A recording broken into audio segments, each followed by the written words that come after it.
on est en Matrix. Il y a toujours les petites taches de rousseur, les yeux bleus. Je trouve que les sourcils sont assez ressemblants aussi, la bouche. Là, pareil, c'était Marvel. La ressemblance, je trouve que franchement, au niveau de la forme des yeux, les taches de rousseur, tout ça, la bouche, je trouve qu'il y a quand même quelque chose. C'est assez saisissant. Ou alors, je suis complètement aveuglé parce que j'ai passé des heures là-dessus. Ça ressemble pas du tout, mais moi, je trouve qu'il y a quand même un truc. J'espère que vous êtes prêts parce qu'aujourd'hui on va faire un truc un petit peu compliqué mais un truc méga utile. On va essayer de créer un personnage récurrent dans Midjourney. C'est-à-dire un personnage qui va revenir avec toujours les mêmes traits de caractère, plus ou moins bien entendu, pour pouvoir le mettre dans différentes situations, avec différents vêtements, dans différentes scènes, etc. Parce que comme vous le savez, j'imagine que vous l'avez déjà expérimenté, quand vous créez vos 4 images là sur Midjourney, parfois vous avez un personnage qui vous plaît, mais vous pouvez pas le réutiliser en fait. Après quand vous faites une variation, il disparaît, et même quand vous utilisez la même seed, en fait ça marche pas en fait. Votre personnage il a changé de tête, il a changé il a changé d'expression, etc. Mais il y a un moyen de créer un personnage récurrent. Franchement c'est pas mal, c'est compliqué à faire, c'est un petit peu long et les résultats ils sont pas toujours parfaits, mais franchement j'ai réussi à obtenir des trucs vraiment pas mal. Donc c'est ce que je vais vous montrer sur mon écran tout de suite. Alors, la fameuse technique pour essayer de faire des personnages cohérents qui vont revenir encore et encore. Alors, je vous préviens tout de suite, c'est vraiment pas facile. Mais j'ai réussi à obtenir un résultat pas trop mal. Alors, dans un premier temps, je vais vous montrer purement et simplement la technique à appliquer. Comment ça marche exactement, les rouages du truc, franchement, je sais pas trop. J'avoue que je me suis contenté d'appliquer un peu bêtement ce que j'avais vu ailleurs. Et il se trouve que ça a plutôt bien marché. Alors la première chose que vous allez faire, c'est choisir un nom pour votre personnage. Vous prenez un nom au hasard, et ensuite vous lui donnez quelques attributs. Si possible des attributs assez simples dans un premier temps, on va pas se compliquer la tâche, c'est-à-dire par exemple une coupe de cheveux, une couleur de cheveux, un type de vêtement, couleur des yeux éventuellement si vous voulez. Et ces petits attributs, vous les associez au nom que vous aurez choisi. Alors moi j'ai choisi Wendy Chapman, donc ça sera le nom de mon personnage.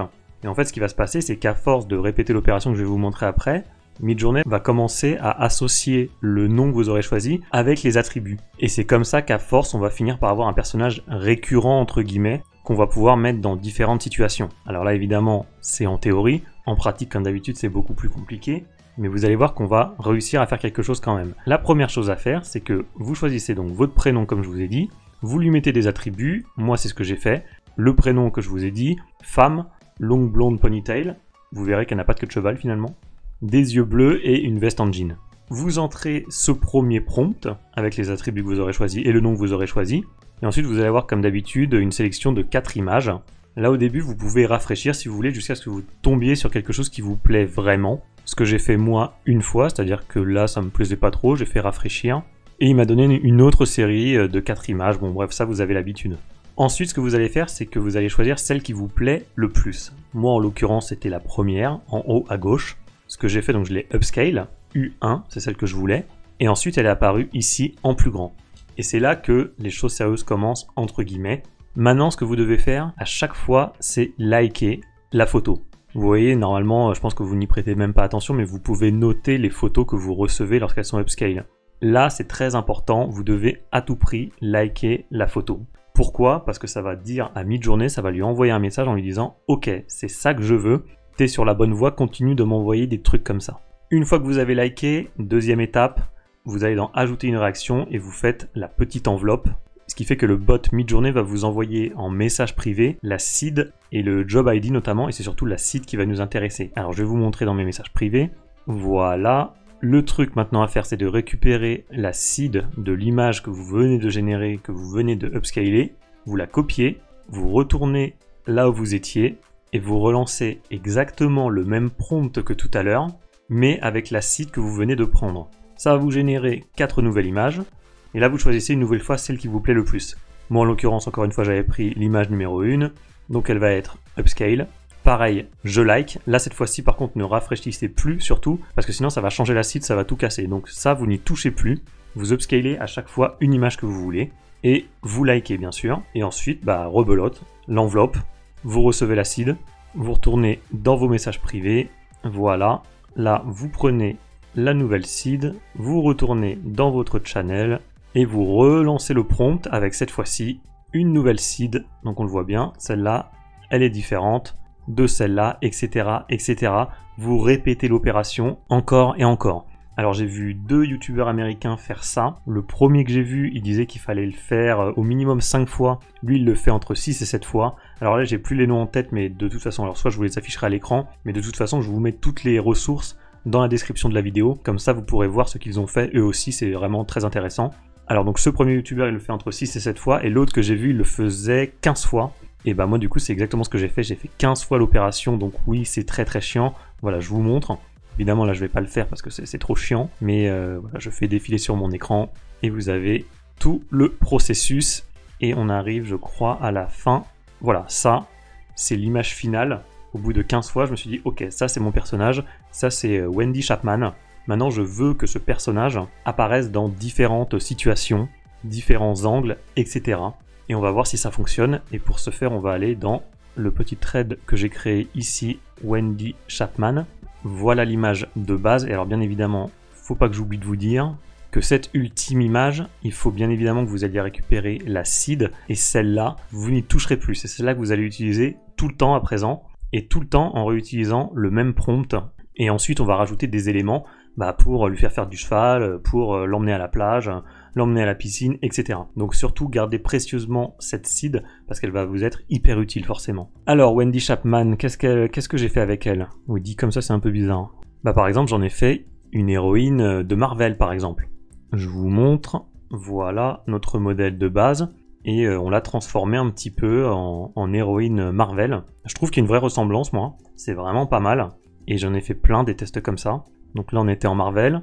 Là, on est en Matrix. Il y a toujours les petites taches de rousseur, les yeux bleus. Je trouve que les sourcils sont assez ressemblants aussi, la bouche. Vous voyez, enfin, je sais pas si vous êtes convaincus, mais moi, je trouve que c'est quand même pas mal.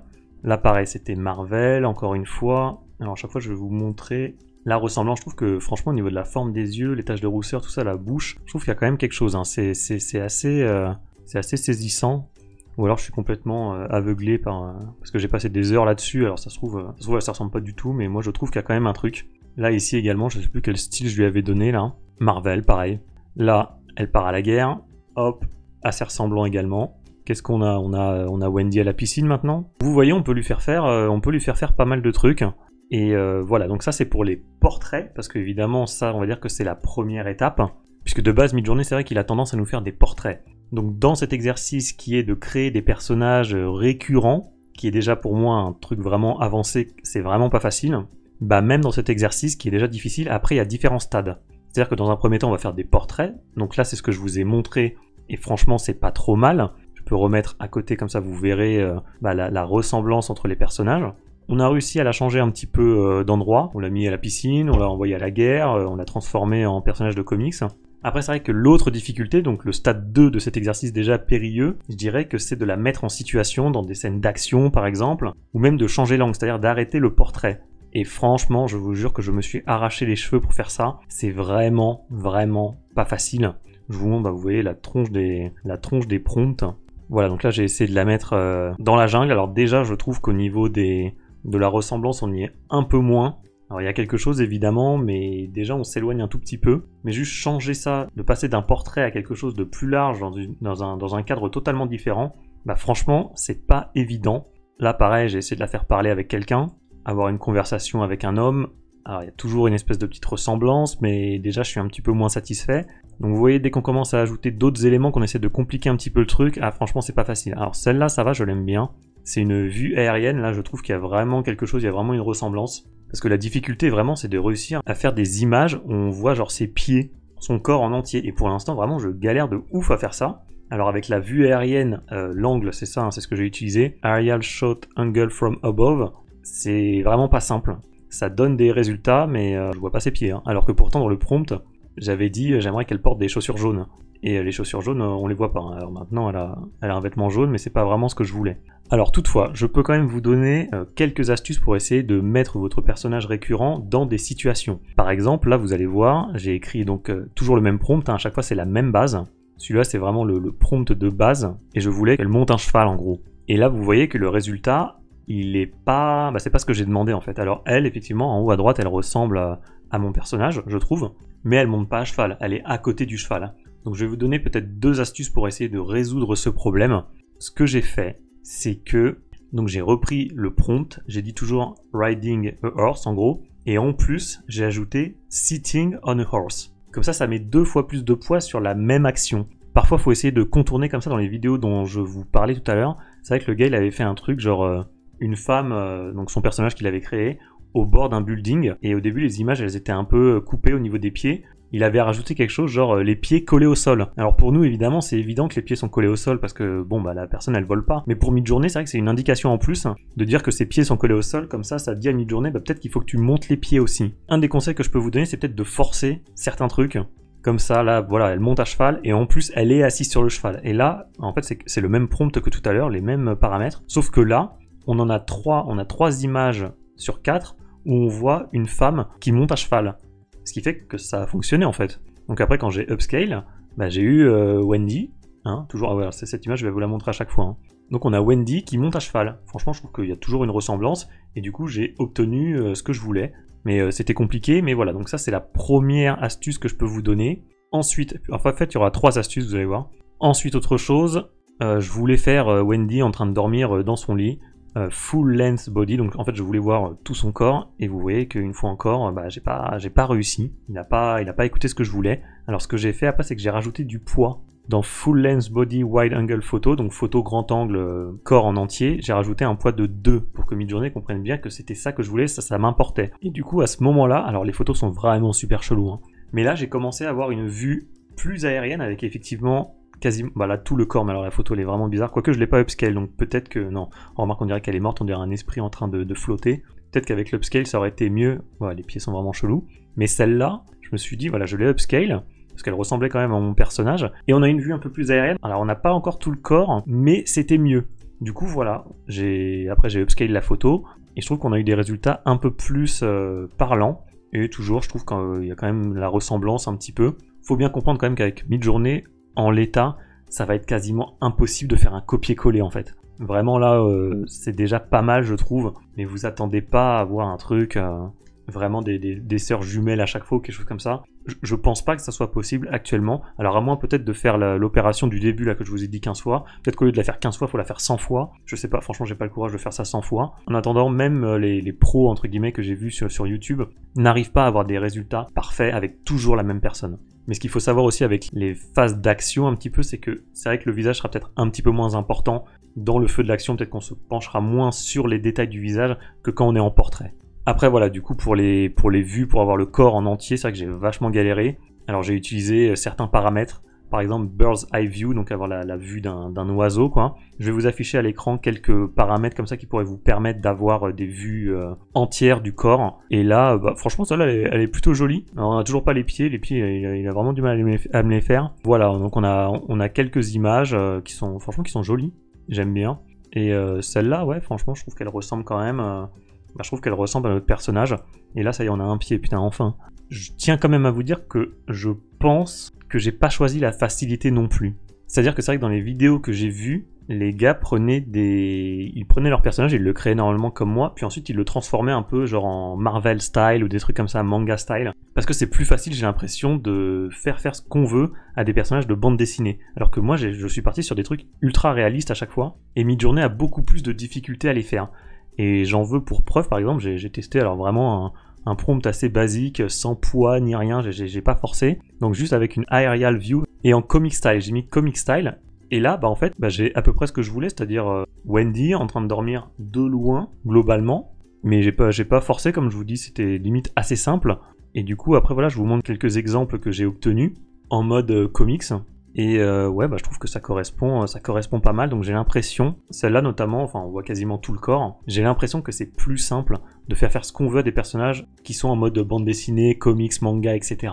Et ça m'a rappelé ce que j'avais lu dans les guidelines de Midjourney pour le Niji mode. Donc le Niji mode, en gros, c'est le mode manga, quoi. Vous mettez ça, Niji, à la fin, et puis vous allez avoir des mangas. Et ils disent que ce mode, il est très pratique pour tout ce qui est mouvement, dynamique, etc., les scènes d'action. Et en fait, je veux bien croire que ça soit plus simple pour Midjourney de créer des scènes d'action avec des personnages en bande dessinée. Donc franchement, je vous conseille, créez votre perso, choisissez ensuite un style manga par exemple sur le site github.com, je vous le mettrai en description. C'est un site qui liste tous les styles possibles pour Midjourney.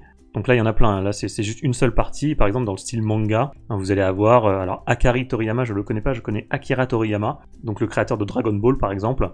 Et là, Akihiko Yoshida, je crois que lui, il a fait des trucs pour Final Fantasy, etc. Vous pouvez choisir votre style et partir là-dessus, peut-être dans un premier temps, si vous débutez. C'est ce que j'aurais dû faire dès le début, je pense. Et ça sera plus simple après pour faire vos scènes, pour mettre votre personnage dans des situations différentes. Voilà ce que je pouvais vous montrer. Alors là, évidemment, vous voyez ça, vous vous dites formidable, j'ai tout réussi du premier coup. Toutes les images sont parfaites. Je vais être totalement honnête avec vous, évidemment, c'est pas le cas. Là, je suis sur un channel dédié, mais les tests, ils sont là dans un autre thread. Et là, j'ai... vous voyez, j'en ai plein. J'en ai fait plein. J'ai des Tomb Raider, des trucs, des Marvel à gogo. Même une Dragon Ball. Bon, je voulais pas montrer parce que là, effectivement, ça change tout. Mais même celle-là, c'est pas trop mal, je trouve. Et là, il y en a plein, quoi.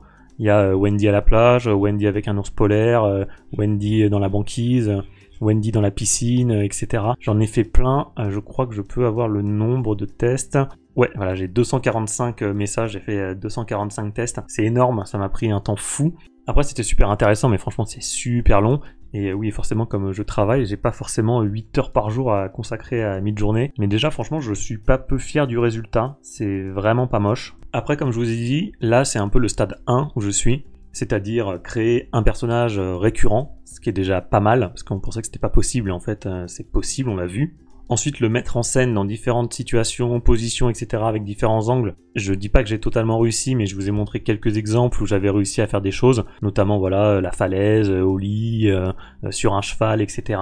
Après, il y a d'autres stades, je pense. Et là, franchement, j'y suis pas encore. Je sais que c'est possible, enfin, je crois que c'est possible, par exemple, de lui faire garder toujours les mêmes vêtements d'une image à l'autre. Franchement, pour l'instant, j'ai pas réussi à faire, j'ai même pas essayé parce que j'ai pas eu le temps d'essayer.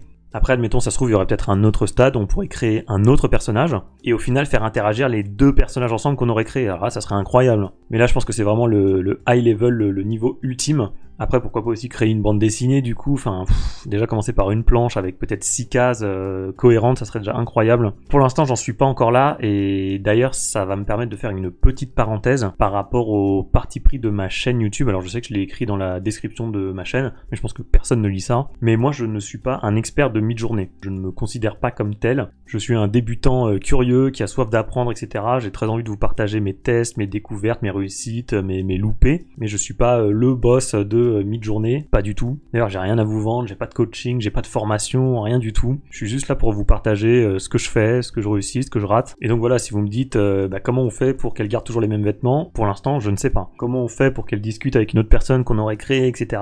Franchement, pour l'instant, je ne sais pas du tout. J'ai même vu sur le site Tokenize DHQ, attendez, je vous le montre parce que le gars il dit, il dit qu'en fait c'est même pas possible. Je vais le traduire en français. Hop, ça va être plus facile. Pouvez-vous vraiment former le modèle Midjourney? Techniquement, vous ne pouvez pas vraiment former le modèle Midjourney. De nombreuses personnes ont déclaré que même si Midjourney utilise les commentaires qu'ils reçoivent des boutons, cela n'influence pas directement le modèle. Cela étant dit, une écrasante majorité de personnes semblent s'accorder à dire qu'elles perçoivent cette méthode comme très efficace, même si elle ne devrait pas vraiment fonctionner. Donc ça, c'est marrant, parce que généralement, Midjourney, il y a la théorie, et en pratique, ça marche pas trop, c'est compliqué. Et là, c'est l'inverse, en fait. C'est-à-dire qu'en théorie, c'est pas censé marcher, mais en pratique, ça marche un petit peu. Bref, voilà, je me suis permis de faire ce petit point avec vous par rapport au parti pris de cette chaîne. On est là pour apprendre ensemble, et le but c'est que dans 3 mois je revienne sur cette vidéo et que je me dise ah oui ok, j'étais nul à l'époque quoi, c'était vraiment pas terrible, maintenant j'ai progressé, regardez l'évolution. Après des experts sur Midjourney, sur YouTube ou autre, j'imagine que vous allez en trouver. En tout cas, moi c'est pas le parti pris que j'ai pris, c'est le cas de le dire. On est plutôt en mode je pars de zéro avec vous et suivez mon évolution, on va apprendre ensemble. Petite update par rapport à la vidéo, je continue mes tests dans mon coin pendant le montage. En fait je me suis rendu compte que j'avais trouvé une autre astuce qui pourrait vous être utile. Quand je vous parlais de la difficulté pour mettre des personnages de plein pied, pour voir leurs pieds, pour voir leur corps de façon générale, pour sortir du portrait, c'est vrai que j'ai découvert qu'il y avait depuis peu, alors je sais pas si c'est vraiment nouveau, mais un format d'image sur Midjourney, je crois qu'il n'y était pas avant, c'est le 1.2.2, c'est-à-dire que ça va permettre de faire des images vraiment très longues, très étirées, idéales pour les images de plein pied justement, et donc là vous voyez que c'est plus simple. J'ai eu beaucoup plus de facilité à obtenir des images comme je le voulais, avec ces fameux pieds qui me manquaient. Donc voilà, je vous montre un peu ce que j'ai obtenu, et franchement c'est pas compliqué, vous changez juste le format, et ça peut vraiment vous aider. Voilà, franchement ces images-là je les trouve vraiment sympas. Pensez bien au format, du coup ça peut être aussi une astuce supplémentaire pour obtenir ce que vous voulez. Ah non mais cette image on dirait trop un truc, une série des années 90, là genre Hélène et les garçons ou Art les cœurs à vif. J'aime bien, c'est marrant. Ce que j'ai fait aussi, c'est que je vous parlais de placer votre personnage dans un environnement, etc. Alors ce que j'ai fait, j'ai testé, j'ai créé juste une image de jungle, vierge, avec rien du tout. Ensuite, alors ce que vous pouvez faire, vous l'ouvrez, vous avez vos 4 images, vous faites un upscale, vous prenez ça par exemple, et ensuite vous faites copier l'adresse de l'image, et du coup vous pouvez l'intégrer dans votre prompt. Ce que j'ai fait ici, c'est-à-dire que là j'ai l'URL de mon image, et ensuite j'ai rajouté, comme d'habitude, toujours mon même prompt avec mon personnage que j'ai créé. Et du coup ça intègre plus ou moins mon personnage dans le lieu que j'ai créé. Alors évidemment, comme d'habitude, c'est pas parfait, mais vous voyez bien que là, on a cette espèce de jungle autour avec ce chemin au milieu. Et là, on a bien à chaque fois aussi la jungle avec un chemin au milieu, et on a le personnage que j'ai créé. Et voilà, et donc là, ah oui, ce que je vous ai pas dit aussi, c'est que là, c'était l'inverse en fait. C'est-à-dire que là, c'est AR2 2.1, alors que tout à l'heure, c'était 1.2. Alors en termes de format, en termes de pixels, c'est en fait en largeur, c'est 1728 x 864, donc ça c'est le 2.1, et donc en hauteur, c'est 864 pixels x 1728 pixels. Et ça vous permet comme ça de varier les angles. Pour faire une BD, forcément vous n'allez pas toujours faire des carrés, bah franchement c'est vachement pratique. Et ça donne vraiment des beaux résultats, le fait de mixer une image que vous avez créée avec votre personnage. J'aime bien celle-là en vue aérienne, là, elle est vraiment stylée, on dirait qu'elle a de la boue là. Et bien sûr vous pouvez le faire, alors là je l'ai fait en large, et puis bien sûr vous pouvez le faire en hauteur comme je vous ai montré tout à l'heure. Juste un petit truc également, parce que vous vous demandez peut-être comment j'ai fait pour créer cette galerie avec que des images réussies selon moi. Bah en fait c'est très simple, et je vais vous montrer. Par exemple, je vais retourner dans mon channel de test, mon thread de test, où là il y a vraiment beaucoup de trucs, hein, il y a plein de ratés également. Donc ce que vous pouvez faire, si par exemple je veux mettre cette image là dans mon thread Wendy Chapman, donc avec mes images réussies, je fais un petit clic gauche, je demande l'enveloppe, je vais recevoir en message privé le job ID, ici, copie, et là maintenant je vais dans le channel qui m'intéresse, donc ma galerie on va dire, je fais /show le tab, et je colle mon job ID, et là il va m'amener l'image qui m'intéresse dans la galerie que je veux. Donc comme ça vous pouvez transférer d'un channel à l'autre des images qui vous intéressent pour en faire des salons thématiques par exemple, ou des trucs comme ça. Et voilà, mon image est arrivée. Cette astuce elle est super pratique, et je l'ai compilée dans un article que vous pouvez télécharger gratuitement, il se trouve dans la description, c'est le premier lien, c'est 10 astuces pour améliorer votre travail sur Midjourney. Voilà, bah écoutez, c'est tout pour cette vidéo. J'espère que vous avez appris des trucs, je suis sûr que vous avez appris des trucs. Vous allez le tester de votre côté, je pense que vous allez avoir beaucoup de ratés, comme moi d'ailleurs, j'en ai eu plein. Mais j'ai quand même obtenu des résultats satisfaisants, comme vous l'avez vu. Et le but, bah maintenant, c'est de progresser. D'ailleurs, c'est intéressant parce que je pense qu'il y a beaucoup de gens qui se sont arrêtés un peu à taper quelques prompts, qui ont vu que c'était pas possible de garder un même personnage, que finalement... l'intelligence artificielle, bon, ça marchait pas si bien que ça. Et en fait, c'est intéressant de voir cette évolution, cette perspective de progrès qu'on a, parce qu'il y a vraiment des choses à faire sur cet outil. Quand on commence à maîtriser certains prompts, le poids, etc., il y a moyen d'obtenir des résultats vraiment très surprenants. Et limite, je serais pas étonné. Alors, je sais que ça existe, que quelqu'un a déjà fait une bande dessinée, j'imagine qu'il y en a d'autres, grâce à l'intelligence artificielle. Mais en fait, c'est vrai qu'avec cette technique, je me rends compte que ça serait peut-être possible. Alors, pour l'instant, j'ai pas le niveau pour le faire, mais j'espère que d'ici 3 mois, 6 mois, peut-être que je pourrais faire une planche de bande dessinée ou quelque chose comme ça. À voir, mais en tout cas c'est super prometteur. Et ce que je vous ai montré là, je trouve ça vraiment super utile. Et il y a un autre truc aussi qui est super utile, c'est le fait de pouvoir retirer des éléments sur une image. Ça s'appelle les prompts négatifs. Et si vous savez pas comment faire, bah, sachez que j'ai réalisé une vidéo sur le sujet qui s'affiche en plein milieu de l'écran.